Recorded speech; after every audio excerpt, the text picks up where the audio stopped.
Si on m'avait dit que je tournerais cette vidéo il y a quelques années en arrière, il y a de très grandes chances que je me serais dit que déjà que c'était impossible et que cette vidéo était un fake, mais aujourd'hui c'est pas le cas.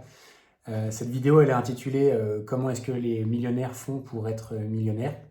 Et pourquoi je tourne cette vidéo, c'est que personnellement je l'ai fait avant mes 30 ans et j'avais à cœur de vous partager comment on gagne de l'argent, comment on devient millionnaire et comment font justement les plus riches de cette planète pour continuer à s'enrichir tout le temps. Parce que s'ils sont millionnaires et que d'autres pas, c'est que forcément ils font quelque chose de différent des autres et qu'ils ne sont pas forcément plus intelligents. C'est pas mon cas, je ne suis pas plus intelligent que tout le monde. Ils n'ont pas forcément les idées du siècle, ils ont juste mis en place des petits trucs qui font la différence sur le long terme et qui font qu'ils ont des résultats différents de la grande majorité.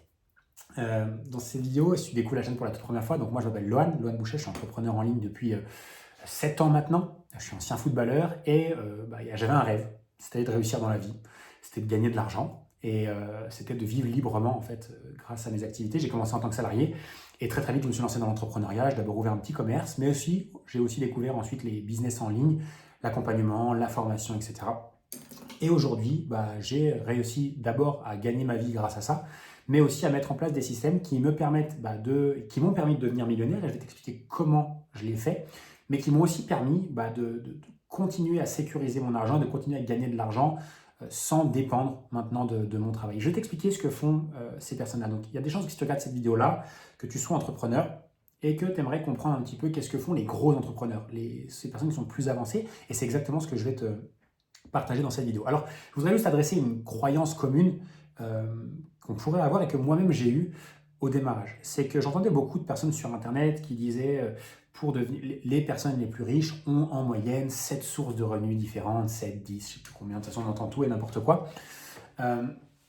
Et force est de constater que malheureusement, cette vérité qui nous est adressée sur Internet est vraie, mais surtout fausse. Je m'explique, c'est que oui, les personnes les plus riches de cette planète ont différentes sources de revenus, issues par exemple de différentes sociétés, que ce soit des sociétés commerciales ou des sociétés immobilières par exemple, mais que leur fortune, du moins une grande partie de leur fortune, ne se soit pas construite avec toutes ces sociétés en même temps. C'est généralement, dans 99% des cas, une chose, une structure, une société qui leur a permis de gagner beaucoup d'argent, d'accumuler beaucoup de richesses, et ensuite, oui, ils ont réparti cette richesse sur différents investissements, sociétés, etc., pour sécuriser cet argent, pour l'investir et pour sécuriser des rendements sur le moyen et sur le long terme. C'est la raison pour laquelle, en tant que personne qui se lance par exemple dans l'entrepreneuriat, quand je dis ça, je parle de toutes les personnes qui n'ont pas encore fait fortune. L'idée, c'est de ne pas diversifier tout de suite ses revenus. L'idée, c'est pas tout de suite d'investir dans 36 millions de machins, parce qu'on ne peut pas réussir dans 36 millions de machins. L'idée, c'est simplement de lancer une activité, et généralement, les gens les plus riches sont devenus riches grâce à des entreprises, pas grâce à un investissement dans un Airbnb, ou pas grâce à de la crypto-monnaie, ou pas grâce à le fait qu'ils ont pris une action Coca-Cola en bourse. C'est généralement parce qu'ils ont fondé une entreprise, Amazon, Netflix, PayPal, etc., qui leur a fait gagner beaucoup d'argent et qui les a rendus non ça se dit pas, c'est canadien ça, et qui les a aussi rendus riches, j'allais dire rendus au stade riche, non, qui les a rendus vraiment riches. Donc, c'est le premier truc à comprendre, c'est que pour devenir riche, le moyen le plus simple et le plus rapide, c'est de créer une entreprise qui nous permet de gagner beaucoup d'argent. Voilà, point. Maintenant, partons du principe que c'est le cas. Donc vous avez compris une chose, c'est que pour devenir riche, le moyen le plus simple, le plus rapide et le plus efficace, c'est l'entreprise. J'imagine qu'il y a des gens qui vont voir ça, oui, mais tu comprends, la crypto-monnaie, ça peut faire 30 machins. Le problème de la crypto-monnaie, c'est que tu sais jamais comment ça va se passer et que tu as plus de chances de devenir pauvre que riche. Et personnellement, je préfère mettre toutes les chances de mon côté de devenir riche et du coup de faire des choix intelligents dans une entreprise. Oui, mais Lohan, l'immobilier, c'est génial. Oui, mais pour l'immobilier, il faut gagner de l'argent d'abord pour pouvoir l'investir et en gagner beaucoup si on veut investir beaucoup. Donc, trop compliqué, ça prend 20 plombs. Encore une fois, je préfère être riche maintenant, c'est-à-dire entre mes 20 et mes 40 ans pour en profiter que d'être riche à 70 ans. Ça m'intéresse un petit peu moins personnellement. Voilà. Donc, en un, c'est les entreprises. Et après, c'est mon avis, mais c'est aussi ce que font les personnes les plus riches de cette terre. C'est monter des boîtes qui gagnent de l'argent. Maintenant, cette entreprise-là, je te l'ai mise ici. C'est moi ce que j'appelle la société numéro 1. Cette société numéro 1, hop, c'est ce qu'on appelle une société commerciale. qui va te permettre de gagner beaucoup d'argent, si possible. Le mieux c'est comme ça. Enfin, c'est le mieux. Et ce que font les plus riches, ce n'est pas qu'ils gagnent de l'argent avec une société et qu'ils se versent tout cet argent à eux sous forme de salaire. Donc, généralement, ils ont une petite partie salaire, d'accord, c'est eux qui choisissent. Ça peut être pour certains quelques milliers d'euros, pour d'autres quelques dizaines de milliers selon la taille de l'entreprise. Et ensuite, ils peuvent le réinvestir, par exemple, dans des assurances-vie. Ça peut être également dans des placements boursiers ou dans des ETF. Voilà. Mais ce n'est pas ici où se fait vraiment la richesse. D'accord? On va le voir et c'est pour ça que je ne passe pas plus de temps ici. Ce que font les plus riches, c'est quoi? C'est qu'ils créent en fait des sociétés qui sont liées les unes aux autres.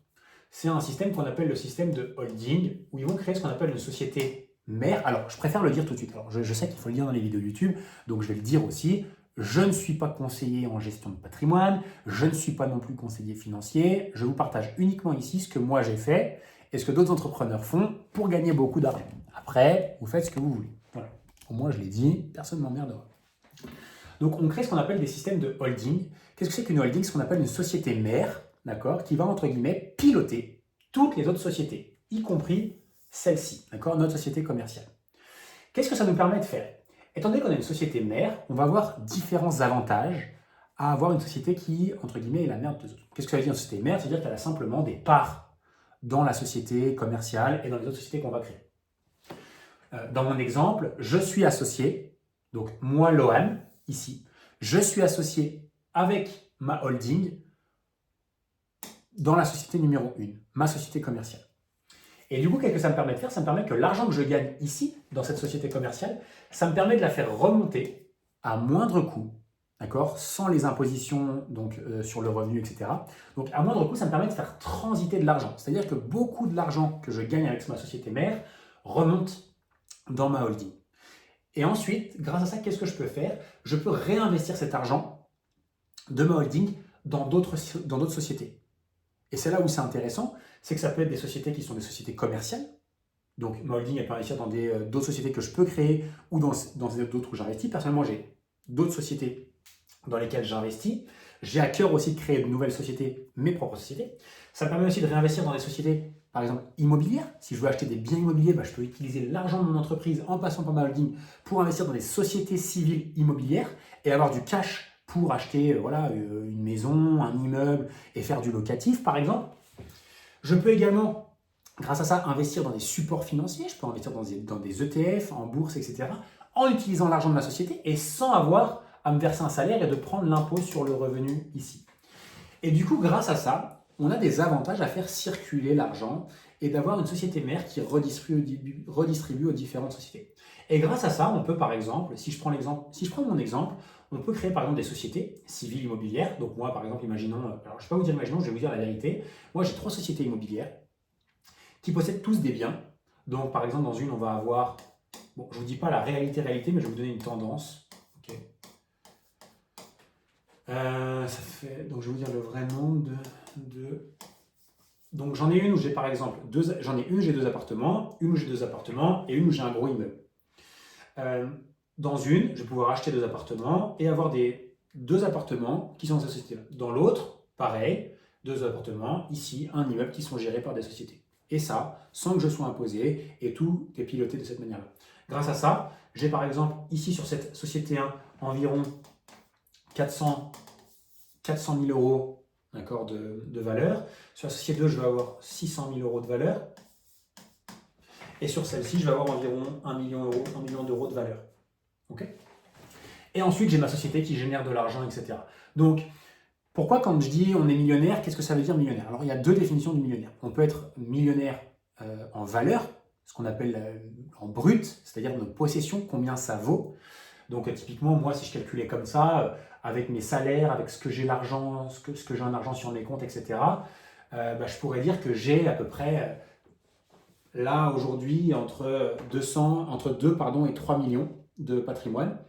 Après, la vraie définition des millionnaires, c'est combien on a réellement en cash, c'est-à-dire en liquide, c'est-à-dire en argent liquide sur nos comptes, mais également de rembourser à la banque dans nos biens, par exemple, dans mon cas.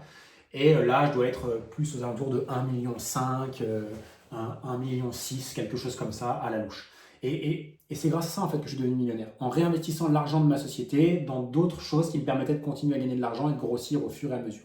Ce qu'il faut bien retenir, c'est ça, c'est que je n'ai pas gagné de l'argent avec mes investissements immobiliers. C'est pas ça qui me génère du cash tous les mois. C'est pas ça qui me fait gagner. Ce qui me fait gagner, c'est ma société commerciale, sur laquelle je mets beaucoup de temps, beaucoup d'énergie, etc. Et que j'utilise l'argent de ma société commerciale pour faire travailler d'autres activités, soit des sociétés dans lesquelles j'ai investi, qui aujourd'hui ne me génèrent pas de cash, donc je ne les compte pas, mais elles me rapporteront plus tard, dans mes sociétés immobilières, etc. etc. Et c'est comme ça qu'on grossit sur le long terme, et c'est comme ça que font des gens. Alors après, d'autres feront des choix d'investir dans la bourse, dans les cryptos, dans plein d'autres trucs que je ne connais pas. Moi, perso, j'investis que dans ce que je connais l'immobilier, je connais les business en ligne, j'investis que dans des business en ligne et que dans l'immobilier, point final. Et c'est grâce à ça, du coup, que les millionnaires deviennent millionnaires et restent millionnaires, voire plus pour certains. C'est comme ça que je l'ai fait et c'est comme ça que je pense que d'autres personnes doivent le faire. Encore une fois, je sais que dans cette vidéo-là, on pourrait me dire oui, tu as utilisé ce terme, etc., etc. N'hésitez pas à me faire un retour sur ce que vous en avez pensé dans les commentaires, notamment si vous connaissez vraiment ces montages. Typiquement, c'est ce que je fais, c'est ce que je recommande à tous de faire. En tout cas, merci pour avoir regardé cette vidéo. J'espère qu'elle vous a plu et on se retrouve dans la prochaine. Ciao, ciao!